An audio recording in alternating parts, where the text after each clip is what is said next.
Hello guys, मैं गुरी कंबोज आज आपके लिए लेकर आया हूँ लाइट रूम पे वीडियो। आज हम करेंगे एक फोटो पे कलर ग्रेडिंग, एडिटिंग और कुछ लर्स जो हम ट्राई करने वाले हैं। So let's go. पढ़ाई कर नहीं सकूंगा टैटू गुट सन दा ते मुंडा तू हॉट तो पहला दिन जूंदा मेरे वाल तुरे ओ स्लोली दिल मेरा बीट करे हौली नजर झुका के जदों बोली तू सुपना ते अख नहीं मैं खोली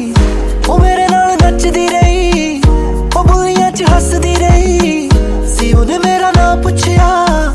ते अपना भी दसदी ओ कुड़ी सच किन्नी किन्नी सोहनी किन्नी किन्नी जगदी रकान चन जिन्नी जिन्नी जच दी ड्रेस ओदे मिन्नी मिन्नी